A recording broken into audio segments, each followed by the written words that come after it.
A lot new details tonight in the murder of Coral Springs Vice Mayor Nancy Metayer Bowen. We're learning more about her husband turned accused killer as 911 calls shed more light about what happened behind. On the morning of April 1st, 2026, Nancy Metayer Bowen's official Instagram account posted a photo carousel that made people stop and smile. There she was, surrounded by children at a community Easter egg hunt called Hoppin' into Springs, laughing and beaming in every single frame. She looked happy. She looked alive. She looked like a woman who had everything ahead of her. 10 hours later, that same account announced her death. That contrast right there, that is what makes this case so difficult to sit with. Because while Nancy was being remembered in those photos as the woman who always showed up for her community, the person who shared a home with her had already made sure she would never show up anywhere again. Nancy Metayer Bowen was 38 years old, a first-generation Haitian-American, an environmental scientist with degrees from Florida A&M and Johns Hopkins University, and the vice mayor of Coral Springs, Florida. Her Instagram bio told you everything about who she was in just a few words. Wife, firm mama, vice mayor, environmentalist, rattler. Rattler being the proud nickname for Florida A&M alumni. She was the first Black and Haitian-American woman ever elected to the Coral Springs City Commission. She had interned in Barack Obama's White House. She had worked under former U.S. Senator Bill Nelson. She had led Caribbean voter outreach for both the Biden and Harris presidential campaigns. And as of April 2026, she was days away from officially announcing her run for Florida's 20th Congressional District.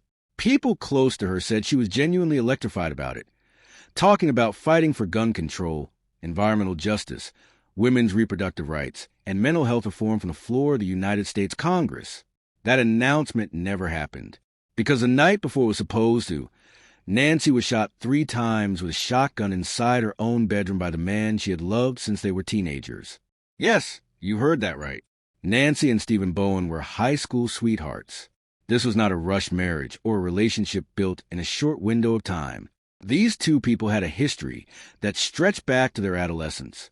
They got married in 2022 in Broward County, bought a home together, built a life together, and by all public appearances were doing exactly what Nancy's anniversary caption said, building, dreaming, and loving each other through everything. And yet on the night of March 31st, 2026, Stephen Bowen picked up a shotgun, walked into the bedroom they shared, and fired 3 times. Then he went downstairs and slept. If that doesn't shake something in you, I don't know what will. But stay with me, because this story gets even more disturbing from here. If this case already has your full attention, do me a favor right now. Hit that like button, subscribe to Shadow Crime, and click that bell icon so you never miss a story. Because what comes next in this case is something you are absolutely not ready for. So let's talk about Stephen Bowen, because I think a lot of people have been so focused on what he did that they haven't fully processed who he presented himself to be. Stephen was 40 years old, a licensed radiology technician certified since 2014, working at Delray Medical Center. He was also listed as the chief executive officer of a Hollywood-based faith nonprofit called Men of St. Luke, an organization built around the idea of helping men live successfully in the eyes of God. Bible study huddles, steak nights, fellowship events. That was the world Stephen Bowen publicly occupied. And his Instagram reflected exactly that image. Anniversary photos with Nancy, pictures of the two of them at events, celebrations of their marriage. He posted their wedding photo as recently as November 2025, a beautiful black and white image of the two of them sharing a slow dance outside a softly lit stone building. Nancy in a flowing bridal gown, Stephen in a suit, both smiling, holding each other closely. To anyone scrolling past it, that was a love story. But here is something that people close to this case have started paying closer attention to now that everything has fallen apart. Stephen's social media also had another side to it. Alongside the anniversary posts and the faith content, he regularly posted videos of himself at shooting ranges. Guns were clearly a significant part of his life and his identity. His Instagram bio summed it up in 3 words: God, husband, armed. And back in October 2022, he posted a video showing himself at a gun range and boar hunting with both a rifle and a spear. Nobody thought anything of it at the time. Now that same content sits in a very different light. And here's the thing that has people who knew this couple absolutely shaken to their core. There were no red flags, at least none that anyone could see from the outside. State Representative Marie Paul Woodson, who served alongside Nancy in Florida politics, told the Miami Herald directly, "We have met the husband several times. Me and my husband, every function that we go to. Sometimes they sit with us. We talk. I never had a clue that something like that would have happened." A lobbyist and friend named Ebony Crispin who attended the vigil said she was stunned, that word specifically, and said most people who spoke to her prefer to talk about Nancy's career rather than her relationship, which Nancy kept intensely private. Now here is something that needs to be said clearly, because it matters. The Coral Springs Police Department denied the Miami Herald's public records request for prior calls for service to Nancy and Stephen's home, citing the active investigation. That denial does not confirm anything, but it also means we do not yet know whether police had ever been called to that address before. That question is still hanging in the air unanswered, and until it gets answered, nobody can say with certainty what was or wasn't happening inside that house. What we do know is that in the months leading into the killing, Nancy had been carrying an almost unbearable amount of grief. Her younger brother Donovan Joshua Lee Metayer, a survivor of the February 14th, 2018 Parkland mass shooting at Marjorie Stoneman Douglas High School, had died by suicide in December 2025 after years of battling schizophrenia. Nancy had just buried him. She had even helped set up a GoFundMe to cover his funeral and establish a mental health fund in his name. And somehow, even through all that, she kept showing up, she kept serving. She kept pouring herself into Coral Springs and into the people who counted on her, all while apparently carrying something at home that nobody around her fully understood. One person described her as potentially having been living in personal hell, and that phrase, coming from someone close to this case, is something I have not been able to shake. A lot new details tonight in the murder of Coral Springs Vice Mayor Nancy Metayer Bowen. We're learning more about her husband turned accused killer as 911 calls shed more light about what happened behind closed doors. Local 10's Terrell Fournay is live in Coral Springs with the latest on the tragedy. Terrell. Yeah, among that history, a fascination with guns and the operator of a faith-based organization for this man who is accused of killing a beloved vice mayor of the city of Coral Springs. So many people touched by this tragedy, and many of them are arriving here to the City Hall in Coral Springs for a planned candlelight vigil that's set to begin tonight. As the city flag flies at half-staff outside City Hall, mourners are continuing to drop off flowers in honor of Vice Mayor Nancy Metayer Bowen, people including her mentee. She was always there for everybody.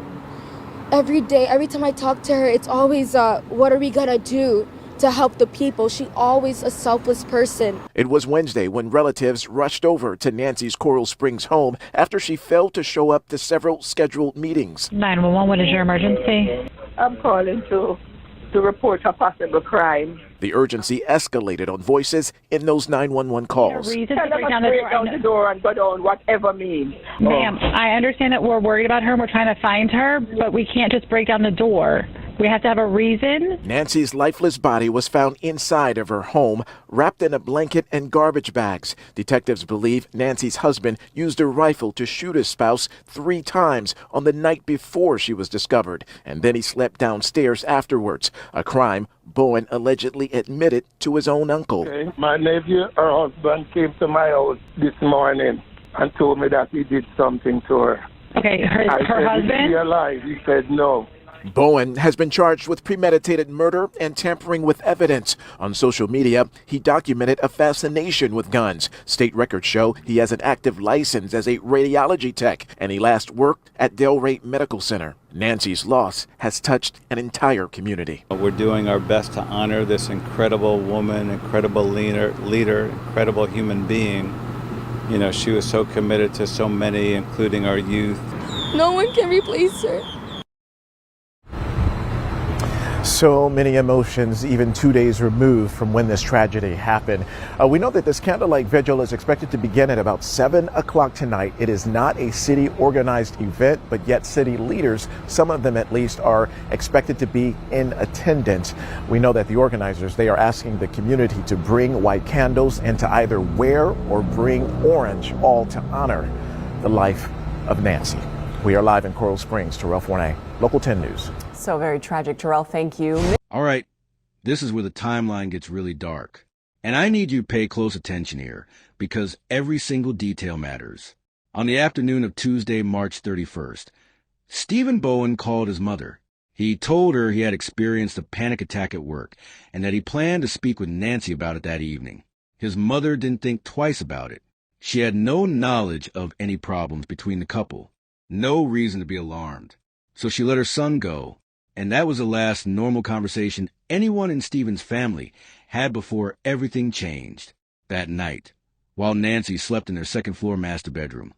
Stephen picked up a shotgun, fashioned a pillow with burn marks, and string into a makeshift silencer to muffle the sound, and shot his wife 3 times. 3 times. Then he wrapped her body in blankets, sealed her inside black garbage bags, placed her back in the bed, walked downstairs, and went to sleep. Let that sink in for a moment. He slept in that house, with her body upstairs. And when morning came, he got up, got dressed, and started his day like nothing had happened. Now here is a detail that only recently came to light, and completely shifts how we understand Stephen's movements that morning. Before he drove to Plantation to meet his Freemason contact, Stephen first went to his uncle's house in Lauderdale Lakes. And when he got there, he asked his uncle to hold on to a bag for a couple of weeks. He even warned him that he might want to use gloves when handling it. Inside that bag was a shotgun he had used to kill Nancy the night before. Think about that. His first instinct after killing his wife was not to run. It was not to confess. It was to methodically move the murder weapon, first to family, then to a friend, while simultaneously texting city officials and pretending he had no idea where Nancy was. While all of this was happening, Nancy's colleagues at Coral Springs City Hall were growing increasingly worried. She had missed an early morning meeting, then a second one. The commission relationship manager, Lled texted Stephen directly asking if he could have Nancy call in. Stephen replied coolly, texted her. She is not picking up. Then a few minutes later, where is she? Her car is not at home. Calm, measured, performing confusion in real time. And here is a detail that nobody has been able to answer. The last text sent from Nancy's phone was to a city official at 8 a.m. about discussion items for the day. But investigators have not confirmed whether Nancy actually sent that message herself or whether Stephen sent from her phone after killing her. That question alone should stop you cold. Police tracked Stephen's black Ford F-150 using license plate readers along SR7. They watched him pull into a parking lot in Plantation at around 1:39 p.m. and observe him handing a bag to another man, a fellow Freemason named Leslie Washington, Jr. That man told police Stephen had simply asked to meet to discuss an upcoming Masonic gathering. He had no idea he was being handed a murder weapon. When law enforcement closed in on them, Stephen looked up and said, "OS, they're here for me." Those were among the last words he spoke freely before invoking his right to an attorney. But before that arrest happened, something remarkable took place. Stephen's own uncle, the same man Stephen tried to use as a hiding place for the murder weapon, called 911 at 1:51 p.m. to report a possible crime. And on that call, you can hear a woman's voice, urgent and desperate, saying the Coral Springs police is already at the house, at the vice mayor's house. Tell the police that they need to go in the house. And then tell them they must break down the door by whatever means.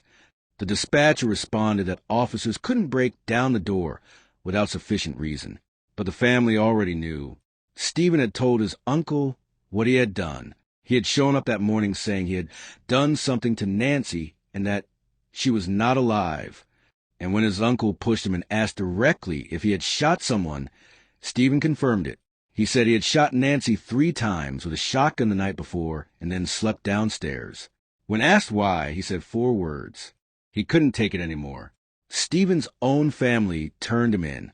And that single act of moral courage from his uncle is the reason justice is even possible in this case. Now, let's talk about where this case stands today, because the developments that have come out in the days since Nancy's death have added layers to this story that nobody saw coming. Stephen Bowen is currently sitting in Broward County's main jail, held without bond, charged with first-degree premeditated murder and tampering with physical evidence. He has not spoken publicly. He has not offered any explanation beyond those for words he gave his uncle. And now, on top of everything else, he finds himself in a legal situation that is genuinely complicated in a way that almost feels poetic given who his victim was.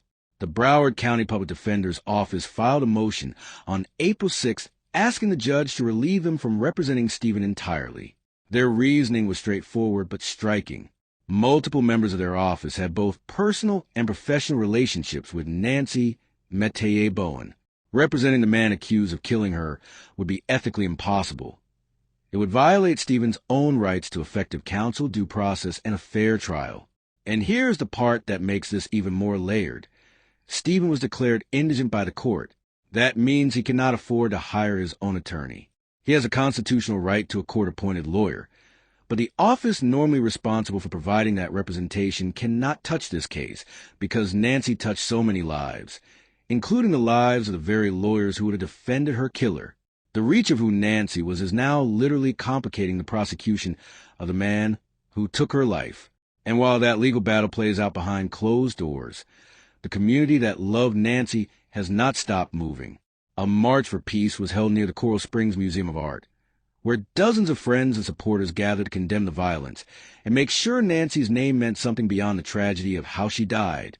The city flag flew at half-staff outside Coral Springs City Hall for days. A memorial covered in white candles and photographs grew outside the building where she served. Her mentee, Crystal Ludor, stood there and told reporters she was always there for everybody, every day. Every time I talked to her, it was always, what are we going to do to help the people? She was always a selfless person. And then there is this, one of the quietest but most powerful statements anyone has made since Nancy died.